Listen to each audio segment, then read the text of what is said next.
وہاں اپنے بچوں کو بھیجیں، کتابیں بھی مفت ملے گی، وردی بھی مفت ملے گی، کھانا پینا بھی ملے گا اور تعلیم بھی آپ کو مفت ملے گی۔ لہذا وہاں بچے داخل کرا دے، اس معاملے میں پریشان نہ ہو۔ اللہ ہمیں وہی قرآن کی طرف آنے کی توفیق عطا فرمائے۔ اللہ اکبر۔ کوئی ہڑتال نہیں، کوئی زیادہ تھوڑی تنخواہ کا مطالبہ نہیں، کوئی فیس کا مطالبہ نہیں کسی قسم کا۔ جو سنے کدے کسی مولوی نے کسی آکھا بھئی مسجد میں احتجاج کرتا یا ہڑتال ہے میں نماز پڑھاؤں، کوئی نہ سمجھ تو سے تنخواہ نہیں دی۔ سنے کو مولوی اب تک تو زندگی کسی سنے ہوئے کیا مشکل ہے میرا خیال۔ اور یہ آئے دن روزانہ احتجاج، روزانہ ہڑتالیں، کبھی جج ہڑتال کر رہے ہیں، کبھی وکلاء ہڑتالیں کر رہے ہیں جی، کبھی کوئی محکمہ والے ادارہ والے ہڑتال کریں، احتجاج کرتے ہیں، سڑکوں پہ نکلے ہوتے ہیں کہ جی ہمارے مطالبات پورے کیے جائیں، ہمارے الاؤنس پورے نہیں مل رہے، ہماری تنخواہیں پوری نہیں مل رہی، ہمارا پورا نہیں ہوتا۔ اللہ اکبر۔ پہلے تو یہ ہوتا ہے نا، بچوں کو جو ہے نا عام طور پہ ہم جو ہے نا حفظ کی طرف نہیں لگاتے، عالم کاری نہیں بناتے کہ جی کھانسی کتوں، کھانسی کتوں، بھوکا مر ویسی، مسیطڑ بن ویسی یہ تھا۔ لیکن جب کوئی بچہ ماشاءاللہ حافظ بن جاتا ہے، قاری بن جاتا ہے، عالم بن جاتا ہے، اللہ کی طرف سے رحمتوں کا نزول اس پہ ہوتا ہے، رزق کی فراوانی ہوتی ہے، گاڑی بھی پاس ہے، موٹر سائیکل بھی پاس ہے، زندگی بھی اچھی گزر رہی ہے، بچے بھی آسائش میں زندگی گزار رہے ہیں، پھر کیا ہوتا ہے؟ ہوتا ہے کھاندہ کتوں پیا، خریدہ تھا یہ کچھ نہیں، اتنے کو کھاندہ کتوں پیا، کرتا تھا یہ کچھ نہیں، صرف نماز نہیں پڑھانا ہے، ساری دار مدرسے بیٹھا رہا کتوں کھاندہ پیا۔ پھر یہ کہتے ہیں کھاتا کدھر سے ہے؟ اللہ ہمیں بھائی معاف فرمائے۔ بات میں قرآن کی کر رہا ہوں۔ وَلَقَدْ هَمَّتْ بِهِ وَهَمَّ بِهَا لَوْلَا أَن رَّأَىٰ بُرْهَانَ رَبِّهِ كَذَٰلِكَ لِنَصْرِفَ عَنْهُ السُّوءَ وَالْفَحْشَاءَ إِنَّهُ مِنْ عِبَادِنَا الْمُخْلَصِينَ۔ اللہ کا قرآن فرماتا ہے وہ مائی صاحبہ یوسف علیہ السلام کو لے کر کے برائی کے ارادہ سے، بری نیت سے اور 7ویں کمرے کے اندر پہنچ گئی۔ 7ویں کمرے کو بھی تالا لگوا دیا، 6ٹھے کو بھی لگوا دیا، 5ویں کو بھی لگوا دیا، 4تھے کو بھی تالا، 3سرے کو بھی تالا، 2سرے کو بھی تالا، پہلا جو کمرہ تھا سب سے پہلے ابتدا کے اندر اس کو بھی تالا لگوا دیا کہ کہیں یوسف بھاگنے میں کامیاب نہ ہو جائے۔ لیکن بولو بھائی ارادہ کس کا پورا ہوتا ہے؟ اللہ کا۔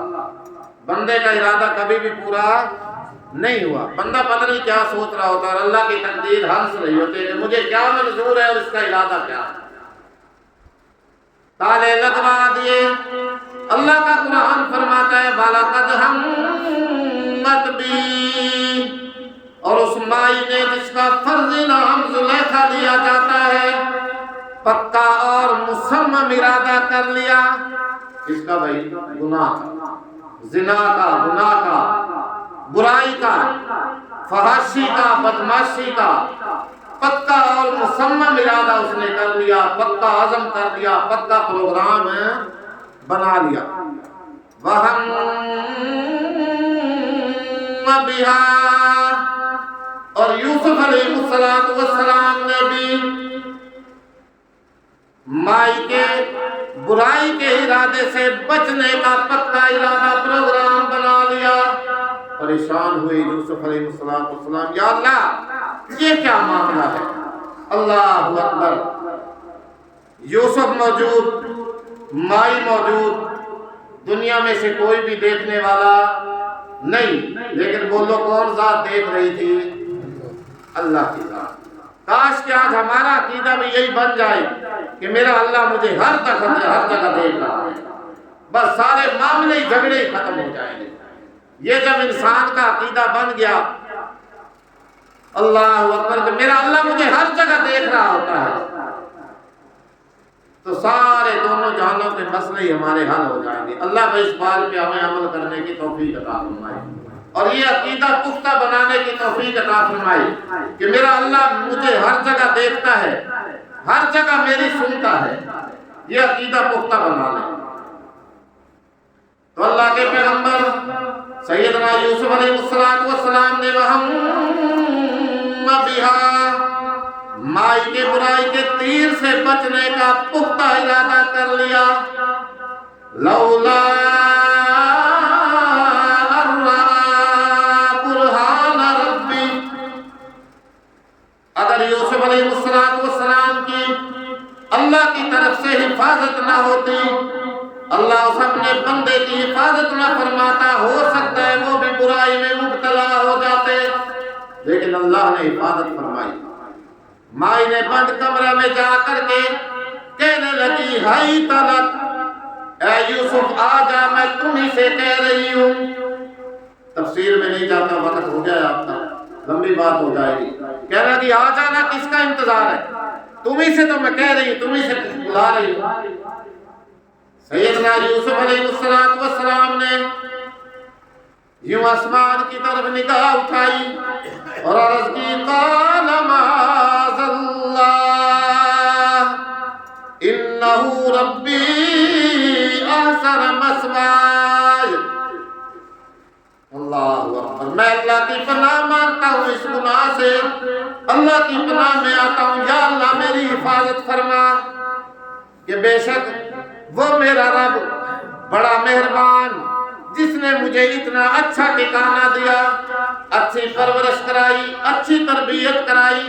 ایک مطلب تو یہ ہے، اور دوسرا مطلب یہ تھا کیونکہ یوسف علیہ السلام نے عزیز مصر کے گھر میں پرورش پائی، کھایا پیا پہنا، اچھی آسائش میں رہے، اچھی طرح پرورش ہوئی، اچھی طرح تربیت ہوئی، تو یوسف علیہ السلام نے فرمایا، نہیں زلیخا، وہ میرا کتنا اچھا مجھے پالنے والا ہے، میری تربیت کرنے والا ہے، تیرا خامد، لہذا میں اس کی نعمت حرامی نہیں کرنا چاہتا، لہذا میں یہ کام نہیں کروں گا۔ بات مختصر، سیدنا یوسف علیہ السلام نے یوں آسمان کی طرف نگاہ اٹھائی، اللہ کی طرف سے اشارہ تھا۔ علماء لکھتے ہیں، یہ میں بات اپنی طرف سے نہیں کہہ رہا ہوں، مفسرین نے لکھا ہے، علماء نے لکھا ہے کہ جب یوسف علیہ السلام نے یوں چھت کی طرف نگاہ اٹھائی تو دیکھا باپ یعقوب علیہ السلام کی صورت نظر آئی، انہوں نے یوں دانتوں میں انگلی دبائی ہوئی ہے اور اشارہ یہ دے رہے ہیں کہ خبردار یوسف اس کے قریب نہ جانا، اس کے قریب نہ جانا، اس گناہ کا ارتکاب نہ کرنا۔ مفسرین لکھتے ہیں کہ وہیں سے سیدنا یوسف علیہ السلام نے دوڑ لگائی، دیکھا کمرے کو تالا لگا ہوا ہے، یا اللہ یہ کیا معاملہ ہے؟ عرض کی، اللہ نے فرمایا، یوسف دوڑ لگانا، تالے کو ہاتھ لگانا تیرا کام ہے، اور ساتوں کمروں کے تالوں کو کھول دینا میں اللہ کا کام ہے۔ دوڑ لگائی، دوڑتے گئے، تالے کو ہاتھ لگاتے گئے، ساتوں کمروں کے تالے کھلتے چلے گئے۔ اللہ نے اپنے پیغمبر کی گناہ سے حفاظت فرمائی، محفوظ کیا۔ آگے اللہ فرماتا ہے، کذالک لنصرف عنہ السوء والفحشاء، کہ اسی طرح اللہ اکبر ہم اپنے بندوں سے گناہ کو دور کر دیتے ہیں، غلطی قصور کو دور ہٹا دیتے ہیں، اس کو ایک طرف پھیر دیتے ہیں۔ انہ من عبادنا المخلصین، کہ بے شک یوسف علیہ السلام بھی ہمارے مخلص بندوں میں سے ہیں، اخلاص والوں میں سے ہیں۔ تو اللہ تعالیٰ اپنے انبیاء علیہ السلام کی جو نبی ہوتے ہیں ان کی اس طرح حفاظت فرماتا ہے، اور یہ جو دنیا کے اندر جنہوں نے آ کر کے جھوٹے نبوت کے دعوے کیے، ان میں سے کوئی بھی گناہوں سے محفوظ نہیں تھا، کوئی بھی گناہوں سے نہیں بچتا تھا، اور قرآن سے اوپر تو کوئی بات بھی نہیں ہے۔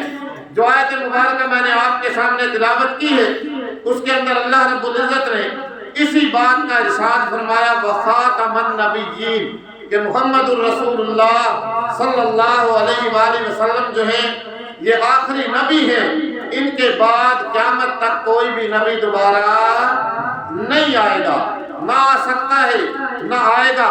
ہمارے پیارے آقا جب پیدا ہوئے تو آپ علیہ السلام کا نام بولو کیا رکھا گیا؟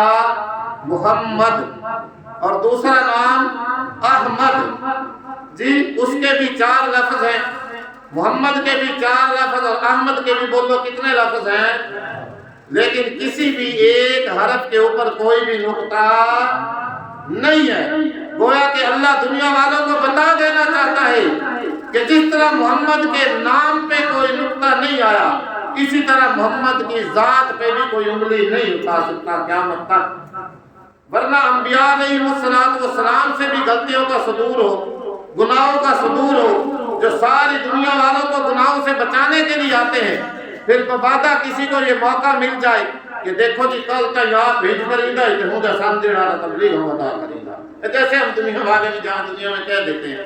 تو اس لیے ہمارا یہ اہل سنت والجماعت کا متفقہ اور اجماعی عقیدہ ہے کہ آپ علیہ السلام آخری نبی ہیں، اور آپ کے بعد دوبارہ قیامت تک اور کوئی نبی دنیا میں نہیں آئے گا۔ شریعت چلے گی محمد کی چلے گی، جی قرآن چلے گا محمد کا چلے گا، فرمان چلے گا محمد ذیشان کا چلے گا۔ نہ کوئی نبی آپ کے بعد آئے گا، نہ کوئی شریعت آپ کے بعد آئے گی، نہ کوئی آپ کی کتاب قرآن کے بعد دنیا کے اندر قیامت تک اور کتاب آئے گی۔ تو اسی سلسلہ کے اندر ہر سال مسلم کالونی چناب نگر میں وہاں ایک جلسہ ہوتا ہے 2 دن کے لیے۔ آئندہ جو جمعرات آ رہی ہے نا، اس جمعرات کو وہاں پہ پروگرام ہوگا، اور یہاں جامع مسجد کلیرم والا سے بھی گاڑی جاتی ہے، جامع ابو ہریرہ نور حیات کالونی سے بھی جائے گی۔ جو حضرات اس میں شرکت کرنا چاہیں وہ جامع مسجد کلیرم والی اور جامع ابو ہریرہ میں وہاں جا کے رابطہ کریں۔ اللہ تعالیٰ عمل کی توفیق عطا فرمائے۔ وآخر دعوانا الحمدللہ رب العالمین۔